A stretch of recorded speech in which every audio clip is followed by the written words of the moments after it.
I'd like to just tell you a little bit about what you can expect from this presentation. You'll learn about the pertinent elements of first impressions. And we've all heard about first impressions. I'm sure we've all studied about it as well.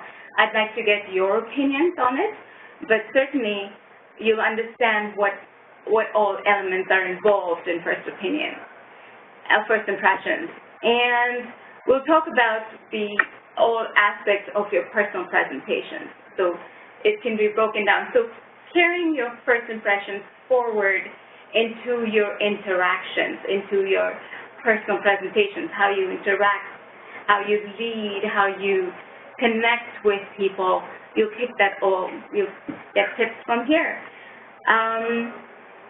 Just to tell you, so there's a question. If anyone's read Amy Cuddy's book on presence, has anyone read that book? We'll get to that. Highly recommended. And that book actually, she talks about when you meet someone for the first time, you'll decide whether you can respect this person or you can trust this person.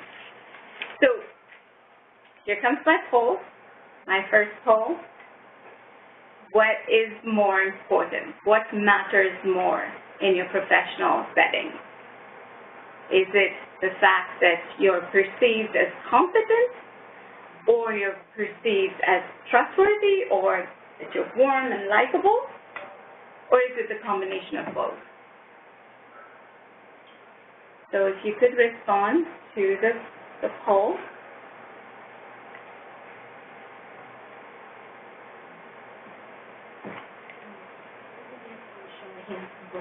Show of hands? You know, I think it would be a combination for me. And speaking of image, I also feed off of the person that I'm presenting myself to as you go back to your audience.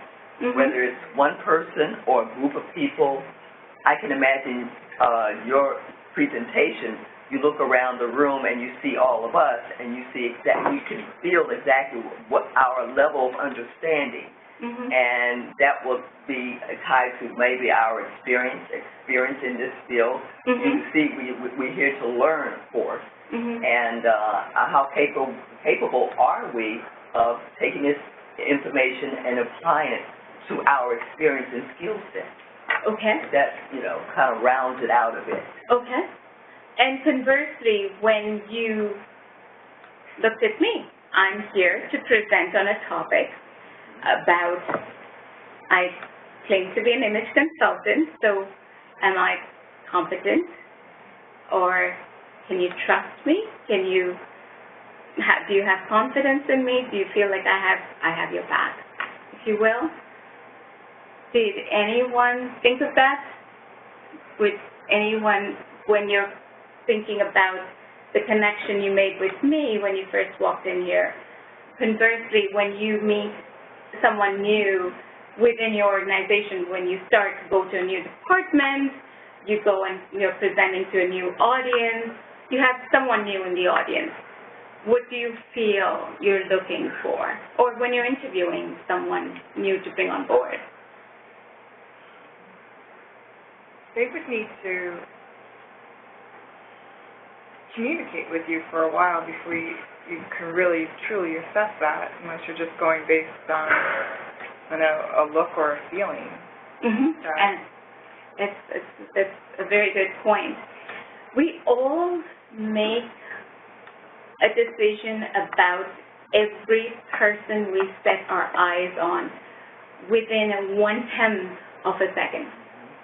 We will decide whether we trust them, we like them, we actually we'll decide about their socioeconomic level, we'll decide about their educational background, their political interests. We make so many decisions about a person within moments of just seeing the person. So it's very fascinating. So you are actually making a decision. As much as you don't believe you are, you are. We all are. It's a human instinct. It's that gut instinct. That's what we're born with. as long as humans have existed, we've always thought about how we feel about a person. We make our decisions about that instantaneously. So going back to my poll, how do we have some responses?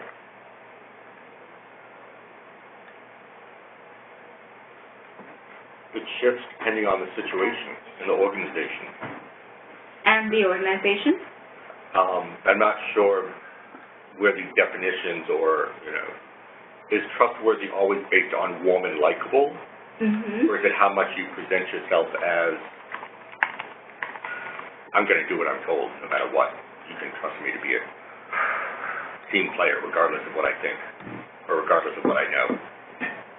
I'm going to go along and support you, the manager. The trustworthiness comes from my instinct about knowing that you're not going to either walk all over me, humiliate me. If you're looking at me from a viewpoint that we're peers, are you going to take over my role? Are you going to present me well if you're my peer? If you're my manager, are you going to understand me? So the trust comes from all of that. So the likability factor definitely exists. So even if you if you come across as someone who's going to do whatever you know is right, it may not be the right thing for the organization. It may not be the right thing for the team. It may not be the right thing for me and my setting. So the trust element, the gut instinct, is first going to look for that. And so that trust doesn't matter what the setting, who the person. For online, I'm getting mostly a fair amount leaning towards C, both A and B. C, okay, all right. And did you had a question? Well, I was gonna, my instinct said C, but I'm thinking about, if I'd walked in and you'd been wearing like a ripped T-shirt or something, my first impression would have been, well, can I trust someone who's giving me advice on presentation skills, and is she competent if she's, presenting something else? Got it. Vince? I would agree. I think that there's a lot of overlap between the two. If there was a Venn diagram, I'm sure. I don't think these things are mutually exclusive in this environment. Got it. Very good. And you're right. It does follow. It does definitely follow. As it turns out, it's the B. And we instinctively, our first response, our first reaction is always to decide if we're going to trust this person. And that's something that's our gut reaction. It takes more time to actually connect with the person to actually speak with you, and having the background about the person. Like in your case, you knew about who I am, and whether you actually, if I fit the bill, right? But that's because you came in with the knowledge. But your first instinct was whether you can trust me. You may not have even stayed in this if you felt like, I don't think I'm going to quite, I don't think she knows what she's talking about in the trust factor. Does that make sense? I see you have a bit of a question mark on your. It does make sense to me, trustworthiness, because that's the underlying element in how I would perceive your skills, experience, and your competence. Because if I can trust what you're showing me, then I can believe in the other aspects of who you are, or what you're telling me, what you're saying, what you're presenting. So that does make sense to me. I'm just wondering myself, originally I thought it was C also, A and B, but now I understand that if I can see you as a trustworthy person, that I can understand or believe of your skills and experience. Right. Yeah. Is that we'll as we go through the presentation, you'll understand the elements that build trust and the elements that create that instantaneous trust. And you'll understand how that happens before this understanding of my skills happens, right? So did anyone have any questions or any? I would love for anyone to share their opinion or some stories about a first impression. Did you have any stories about how it worked for you, how it didn't work for you? Maybe someone you decided to hire despite their resume not being as immaculate. Yeah, I mean, sometimes I wonder if other people trust other people more easily than others, and I think it's hard to voice in interviews if you're the only person that feels uncomfortable with a candidate, but everyone else is on board. I think it's really hard to pinpoint and explain exactly why there's something about this person that would be incredible. That's very interesting. When I was an editorial assistant, I worked for a doctor on campus, and she's highly decorated and things like that. She had a method because most candidates that came in, ERDAs and things like that, they already had the credentials. They already went to the best school. So a way she could tell was how they treated us. We were the support staff. So if they were rude to us, that was a test for her that you can't, in all levels be a certain way and come to her and be nice. So the impression, even though they didn't know it, they were being tested as soon as they walked through the door. Oh, I don't have time. You're versus someone that sat down and talked to us and asked us our names and things like that because we were support staff. That was important. Very, very good. Yeah. That is, they say you judge a person by how they treat the health rather than how they treat that individual. So, and it's interesting because what you identified is more of an intuitive nature. Perhaps you have, if you've done the MBTI, and I'm getting off topic here, but in your MBTI personality test, you're probably more of an intuitive person. And so intuitive people tend to follow their gut and be more attuned to their gut. So one of the things is, and as much as we want to talk about this today in our presentation, but one of the things is gravitas, right? So one of the things that we look for in people we work with is a sense of confidence in what they believe in and the ability to communicate it with confidence. So if you have built enough of a reputation for being good at picking a good candidate, they'll tend to trust you more in the future. So this is your opportunity. If it's your first opportunity, it's your opportunity to say, hey, it just didn't feel right. And you'll be surprised by how many people who may end up have denied it and actually may end up agreeing with you. But you have to try to identify one or two things. And it's a matter of learning how to communicate what it is that you felt and learning to identify your feelings and actually communicate your emotions that way. Have you had a situation where you've actually said that it didn't feel right and it turned out to be the right choice? I think I held back on voicing something that I picked up on, and the person didn't stay for more than a year. So I kind of wish that I had done. But that gives you the opportunity, though, to understand that you were right, and that was your moment to reflect on, and next time when the situation arises, you can say, okay, I did miss that opportunity, here's my opportunity to stay. Right? So, let's talk about building rapport. And there's different elements in our things that we can do in our everyday connections that actually help us build that likability factor, right?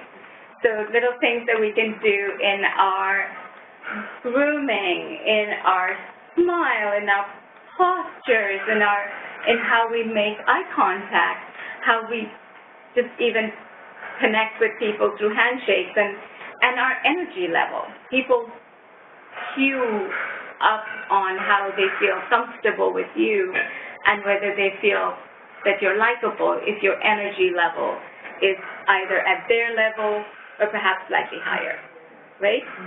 So, any stories about grooming? I know a lot of managers have had stories of actually having discomfort in speaking to their team members about grooming, and they possibly don't consider them for promotion because there's simple basic elements in grooming that the person may not bring. You know, there's so many federal policies as far as comments you can and cannot make in the workplace. So to me, it would be a bit different in the workplace as opposed to, you know, a private or personal setting. As Ashley mentioned before, if I had come in here and seen you with a sweatshirt on to the side, I would immediately formulate my first impression. Again, not much trustworthiness, but therefore not much confidence in your abilities and capabilities and so forth. So with grooming, that's a gray area. You have to know how to speak up about that. Now, we work in IT department where we're not visible, whereas if you came in with a sweatshirt or whatever, oh, cool, you know, because I'm not going to judge someone based on that. I'm going to judge them on something else versus their appearance. But if you have to know your audience, you know, in terms of if it was a formal office versus a bunch of programmers down in the basement where we sit and we dress very casual, you know, more casual than others. So this is the interesting part, and I understand that a lot of organizations, and NIH included, the expectations are not to be formally dressed and wearing suits or jackets or your third piece, which is fine, and grooming is not related to that. So this is where just there's a little bit of a disconnect in how we believe grooming may actually be dressing. It's a matter of if you're wearing a T-shirt and jeans, are they pressed? Does it look like you just rolled out of bed and came to work? So that matters. You may not need to wear a suit and a jacket and a tie, but are you presenting yourself in an organized fashion? Because my decision about your ability to deliver whatever it is I'm expecting from you is going to be determined by how well-groomed you are. Because if you can't keep yourself neat and organized, you can't get your hair trimmed, and you can't have your nails, if it's half polished, and if you're wearing floppy flip-flops and not cleaning your shoes, simply basic elements that make people appear to take pride in themselves. And if I understand that you take pride in yourself, then I feel you'll take pride in your work. It's as simple as that. Yeah. I know a lot of people talk very much about shoes and how well polished they are. Or not my squeaky shoes. I don't know what it is. But because I've got one pair of shoes that are really nice and polished and one pair that are really comfortable and not so polished. Smells. Body smells. Body odors. Just grooming, yeah, as you say, not what you wear, but how well you wear it. How is it clean blue jeans on Friday as opposed to sloppy blue jeans? Cigarette smells. You know, somebody smells a cigarette, I'm really put off. And I will just avoid working with them or interacting. And,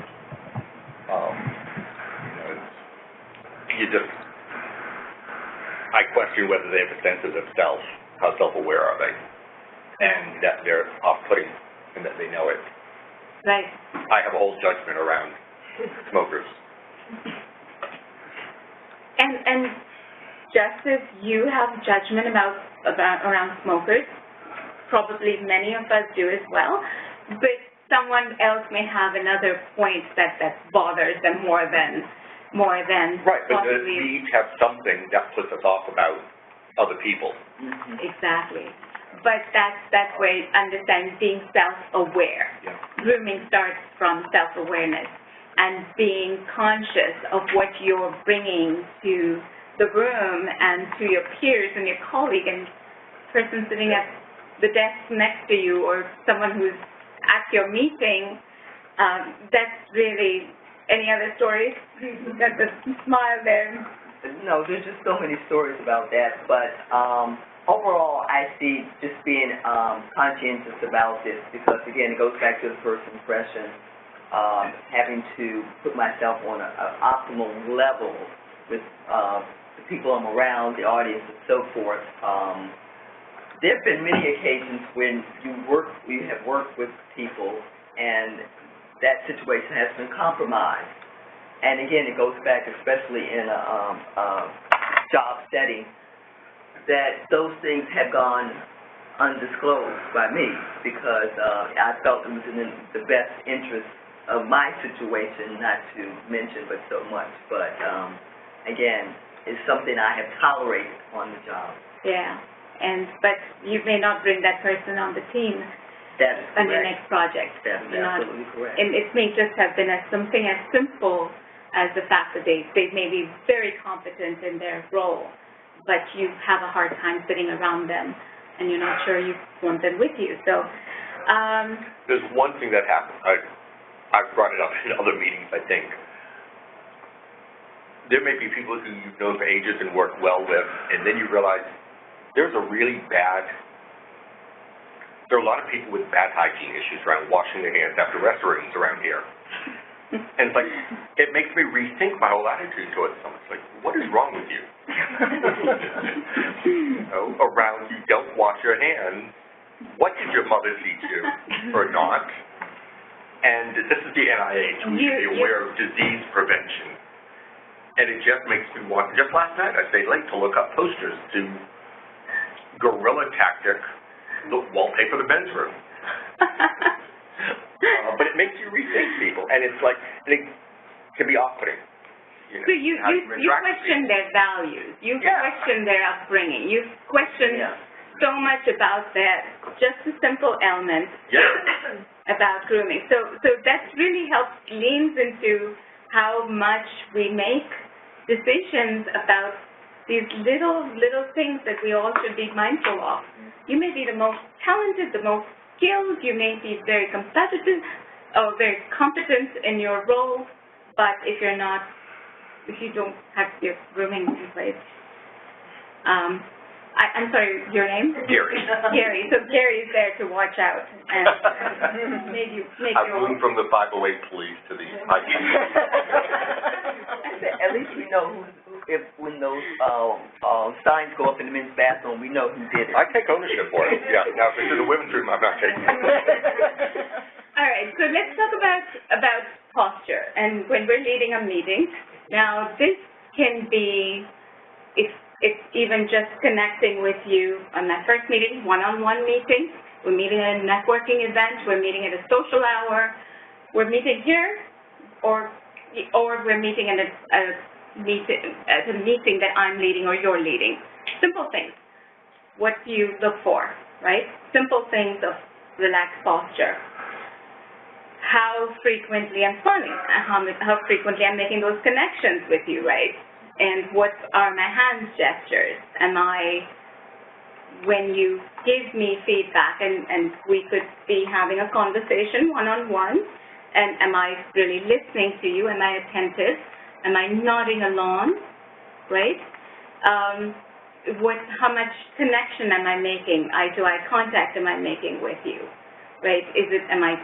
Now, there's a difference in how long I can keep that eye contact going. If it's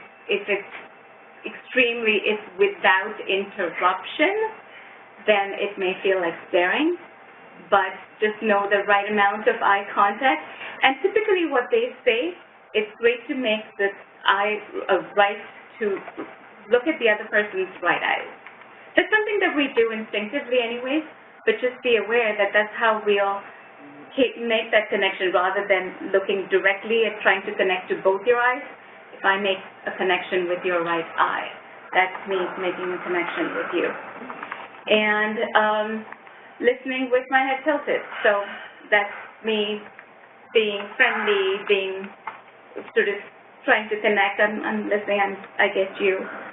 And how enthusiastic I am in following what you're saying, and how am I nodding? Am I showing that, right? And the speech, this varies. Now, we'll just go to the more powerful presenter or powerful speakers mode, and you'll see the difference. For example, the speech is more controlled and deliberate if you're trying to make a powerful presentation.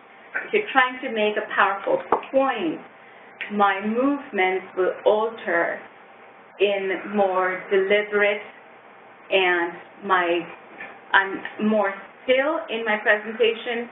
My head is not as tilted. It's not trying to be friendly. I've got a point and I'm trying to make my point. Simple things, same things, relax muscles, but my expression is not necessarily always trying to smile and make that connection with you. It's just, this is an important point I'm trying to make, and this is an important meeting. So I'm not necessarily trying to smile and make that connection. This morning I was listening to music that wasn't in English, and I was trying to listen for, are the questions, are the tones the same across languages? Like, when we ask a question, does it go up in English? Does it go up in all other languages? So how much of this is culturally bound?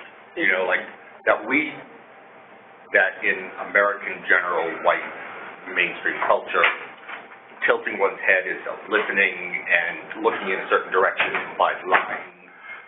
How much of this is cultural?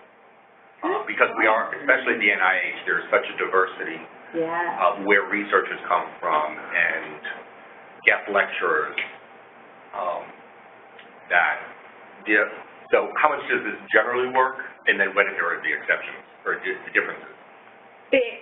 Very good point, and you've sort of skipped forward to my slide number 8 or 9 or whatever that slide is, but thank you. It is definitely being mindful and being aware of cultural differences, and that is very important in first educating yourself about what it is that you're going to be evaluating this person about, what you may probably have already evaluated this person about, and then sort of giving them the benefit of the cultural differences. So one of the slides we'll visit is, for example, no, that's great. No, it's a great point, and absolutely, it makes a difference. So we're here, we're attending this because we're training ourselves in understanding what impressions we're creating on people. Conversely, we're also learning about how we are judging people. We're also helping ourselves realize that I may have not given this person the benefit of the fact that there's a cultural difference. Now, also part of our skill training is to understand that, hey, powerful poses include something like this. A powerful presenter will actually keep his head straight or her head straight. So learn that, understand that, and use that when you have to. But give the individual the benefit that maybe their tendency is to, like me being Indian, I have a tendency to nod my head a lot. And I'm sure you're familiar with our cultural tendency to always agree with a yes, and you won't quite know if I'm saying yes or no, right? So, yeah, which brings me to my next slide about handshake. And our next poll, what kind of a handshake is this? Is this a power handshake? Is this a fish handshake? Castro. Castro, yeah. Good going. And what's the poll, the response over there? All right. okay, fabulous, my job done, my job is done here, I can leave now. Yes, that is a pastoral handshake. And what feelings does that incur? Compassion? Trusting. Fellowship. Yep. You got it. So here are the different handshakes that we just talked about. The power handshake, where you come in from the top and the person is automatically having to assume the position of giving their hand from below. So that's my power handshake. Privilege handshake, we've all dealt with it. You'll find someone who gives you this what we consider lame handshake. The pastoral handshake we just talked about, and the arm tackle handshake. You'll find a lot of politicians making those handshakes, right? They'll grab your arm from the back, and what does that indicate? It's about control. It goes back apparently because the handshake about showing that you have your hand, that there's no weapons in your hands. Mm-hmm. But it's about taking control also of the other person's arm so that there's nothing, that they can't have any weapon in their hands. They don't have any weapons in their hands. Correct. And now it's more often used to show a sense of familiarity. So it's more often, you rarely find a gentleman using that handshake with a woman. It's more often a male-to-male type of handshake. It's like, I got you, we're friends, I feel safe, we're buddies, I've known you for a while, so hey. And the privilege handshake, now we've all understood that, we've all dealt with it, we've all had sort of the desire to go back and try to reshake that person's hand, and it's like, let's try this again. And I have, in many instances, actually done that. Let's try this again. And one of the few things that we should consider when we receive that handshake, going to the cultural differences. So a lot of Asian cultures are not very comfortable actually making the web-to-web connection. So this is a very American, a very European, Western thing, where we actually connect from web to web. So this will give you an idea if this person has a different background. It may also be that the person has arthritis, and their bones hurt, and they won't necessarily tell you that. Or someone has sweaty palms, and they're not comfortable offering their sweaty palms. So these are things that we need to be mindful of when we receive those handshakes, and not necessarily jump to conclusions about this person not being very confident. So our immediate instinct is to decide, this person isn't very confident. They've given me this very lame handshake, right? So we really make a lot of our decisions about people based on our handshake. So after the immediate first impression, when you make contact with that person visually, then it's the handshake that sort of is the next move. I noticed that with young people, the limp, I get more of the limp from younger people, teens, because I automatically go, well, hello, or whatever,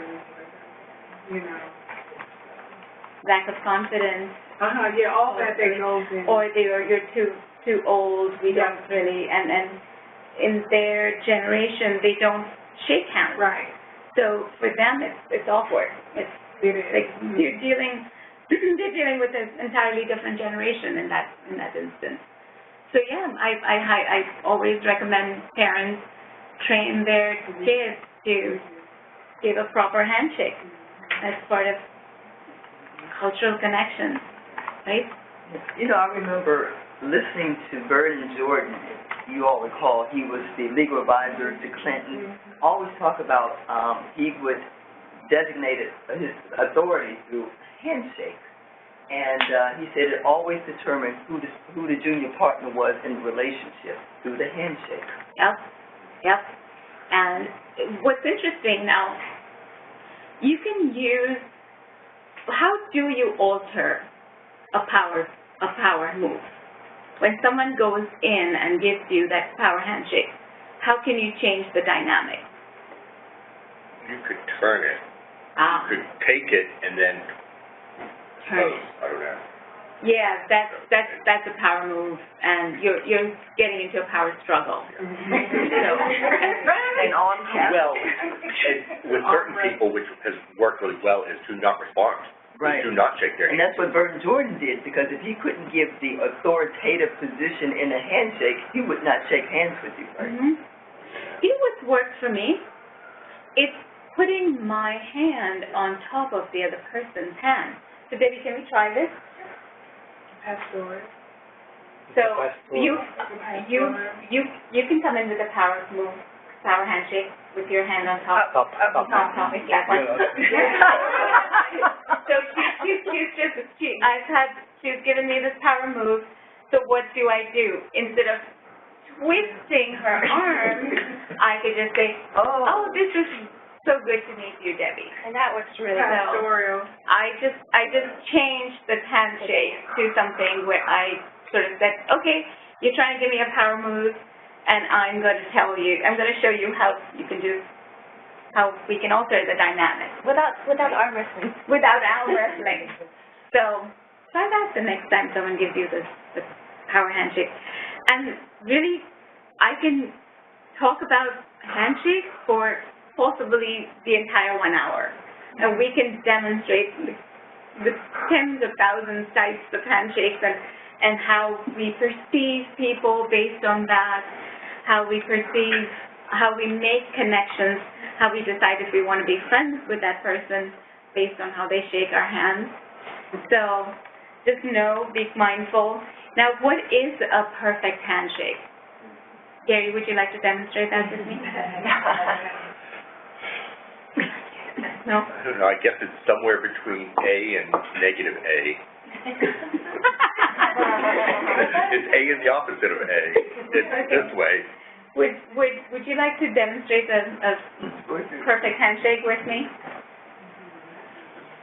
So our body is our hands are at 90 degrees, shoulders relaxed, and we're equal distance in our arms, and we've made this web-to-web connection. So I'm assuming this is visible to your audience. Could you move back a little Would you like me to? Okay. Yes, right All right. Right there? Okay. Yeah.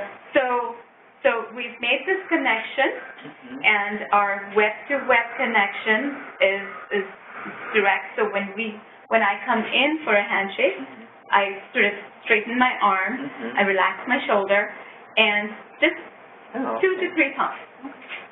Great to meet you. Such a pleasure. Likewise. Yeah.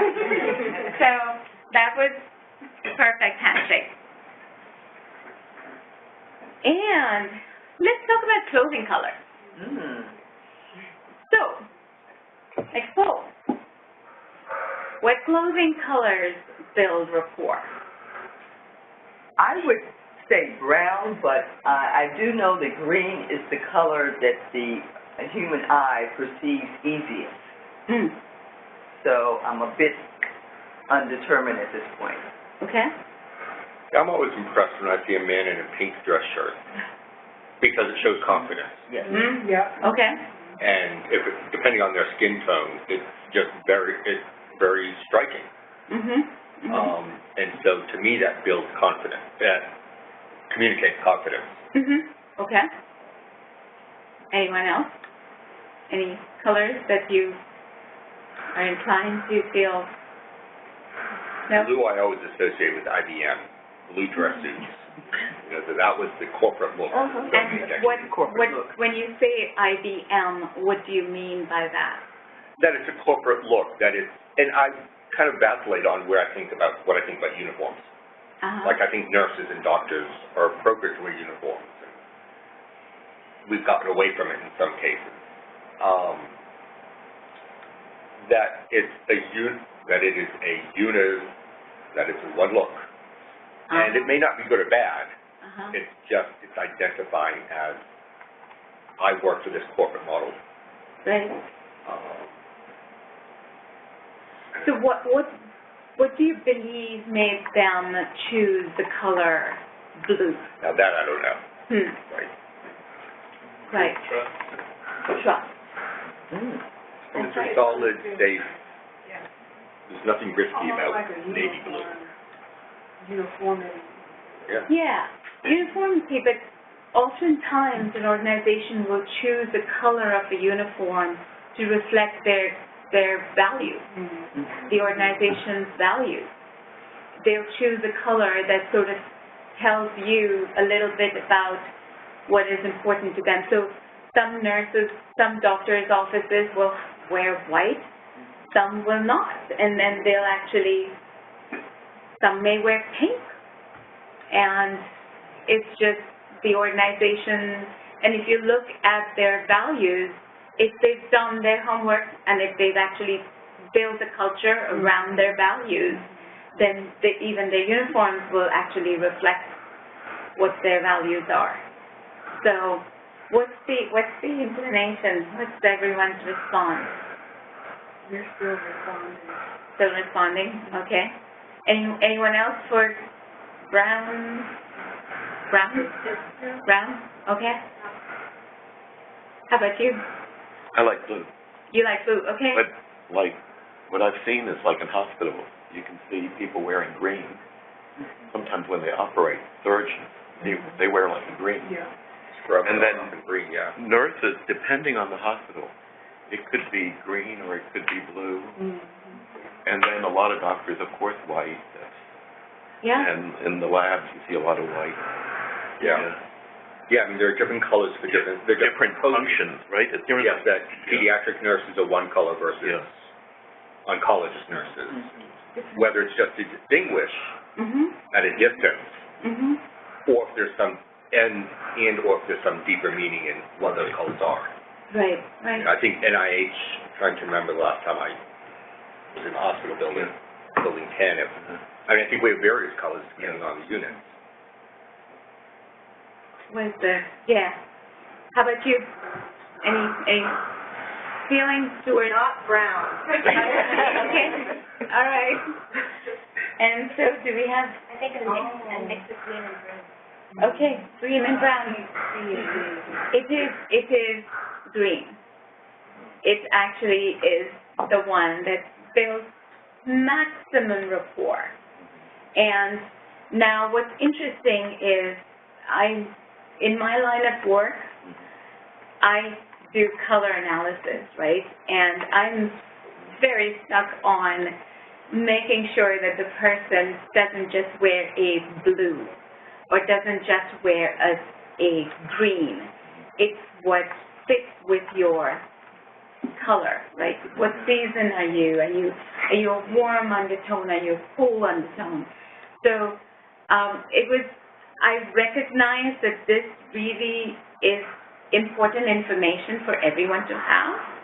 And I've basically provided these slides to give you information about it, but just know that personally I'll be more mindful of the fact that what shade does match my skin tone better. But nevertheless, lighter colors make you more approachable, make you appear more friendly. But it also, on the other hand, makes you appear a little more inexperienced. Simple things that we'll think about. And I'm not referring to white, I'm talking about lighter colors, right? Conversely, darker colors, it just increases your credibility. For women, purple, olive, burgundies are fabulous alternatives to navy blue. Now red, you may have seen some of my pictures from earlier where I'm wearing red, and it stands out. It's, you have to be weary a little bit of the audience when you're wearing red. And by the way, I wore that red dress to presenting to a team of PMI, project management, project managers. They were quite taken aback by that red in the room, that it caught their attention. That was my intention, and it kept their attention. So this is a lot of information, and I would love to share this slide alone with all of you. And I would personally take this when I go shopping. I would personally keep this take this print out and keep it in my wardrobe when I'm deciding what kind of a meeting I have today and what colors am I going to choose to wear, depending on the type of meeting I have. Because colors make a difference. How we feel comfortable with someone, or if we trust them. This simple thing, blue is the color of trust, and that's the reason that IBM chose blue for their uniform. You can trust me. Colors, have you looked at how, does this only apply to clothing? Does it apply to like office furniture, office walls, or web design? Yes. Yes, it applies to same consistent colors regardless of the environment? The web designer in the room will tell you, yes, he uses it. We use it even in the art we purchase. The art hanging on our wall is reflecting how we feel when we see that. Furniture. So, I've read that blue is the favorite color of Americans. So when we buy art, we have light blue. But if you go to Spain, red is the favorite color for whatever reason. So they'll see more drawn to red art. Look at their flag. Is this international? I'm just wondering if it's like a cultural thing or if it's international. It is definitely, again, cultural awareness. Absolutely. Some cultures are more comfortable with vibrant colors and bold colors. And yes, Americans are more comfortable with more somber, more safer colors, right? So blue feels safe and black feels safe. Certainly a lot of women tend to prefer black, and sometimes people wear black to sort of melt into the backdrop. They don't want to be noticed. So people pick colors sometimes just based on how they feel, how their mood is that day. I mean, I'm sure each of us have experience in picking something out based on our mood, our state of mind. We'll say, wow, like, why did I wear this? Why did I pick this today? It's just how you felt that day. So a lot of us will pick colors. And, but no, it's all back to that image being a matter of perception and how you present yourself. So recognize that how you may feel may not necessarily be how others feel. So I could go over any of these colors if you'd like, but it's a lot of details. But I have a perfect example just from this last weekend that I thought was such a perfect tie-in to these colors. So you see most of the gentlemen wearing blue, color of trust, and what does Angela Merkel wear? Green. Green. So what is that? Color of? Peaceful, trustworthy. Trustworthy, stable, and sturdiness, right?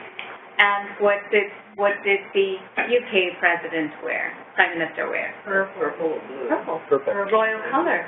Luxury. And luxury. Well, if she's renting the color a country of royalty. The queen. The queen. It's appropriate. And Angela Merkel wore something that represents her country. So it's the thing that that's the image we have of Germans, right? Steadfast and trustworthy and grounded. So she's wearing colors. Also in that picture, I see women having more flexibility Exactly. in the colors they can wear. And yet Trudeau also takes that risk. Yeah, with that bright blue. Yeah, I like that blue. Yeah. It was part of his The brighter blue. subversiveness. Yeah. Well, I wonder if he would have, I account that to A, being the host, B, being being younger. So there's a combination of a bit more adventurous and daring, and also because he has to stand out. I mean, he knows that everyone's going to be wearing a dark blue suit. So how do I distinguish myself? Fortunately for us women, we can wear our vibrant colors, our favorite colors, and use these colors. But now, back in the 90s, as some of you may remember, men were able to wear some really vibrant and statement ties. And now men use that with their socks. You'll see a lot of men actually making statements with the socks that they pick. So you have your opportunity. That's your moment to state what your state of mood is, right? So have you seen people show up at some meetings or for interviews with colors that are like, wow, what is this person trying to say about themselves? Not yet, but I'm quite sure that it's coming. Well, in the Hitchcock movie, The Trouble with Harry, when Harry's shoes are removed by the tramp, he's wearing pretty colorful socks. That's right, yeah. Back then, that's true. Did you have an experience to share on colors? None. Okay. I thought you mentioned something. So I'd like to I know I have to be mindful of our time, and I know that we have an opportunity for questions. So just a quick overview. Use your tone for your nonverbal, your verbal communication, your vocal, how you present. Change the tone, but be aware that some cultures also have more of a sing-song sort of a tone. And, but accent is something that I recommend that my clients work on because it's very important in how people perceive you and how people understand you. So really important to understand the words that you use regularly and work on reducing your accent around that. And simple things, vocal distractors, and a lot of detractors. I recommend this again to everyone who's on the phone. Join a Toastmasters if you're not already a member of Toastmasters. Toastmasters will teach you so much about how to use your voice and how to build rapport based on your tone and how to use pauses to bring attention to what you're trying to say, how to actually eliminate those little fillers and know how to respond concisely. Any questions related to tones? Nope? No. All right. So just to summarize, here are all the elements that you should consider about your appearance, your gestures, your tone, facial expressions, how you make your eye contact.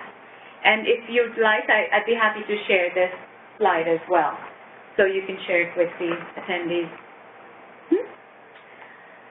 All right, about myself, as you know, I'm an image consultant, and I work with professionals on their ABCs, their appearance, behavior, and communication skills.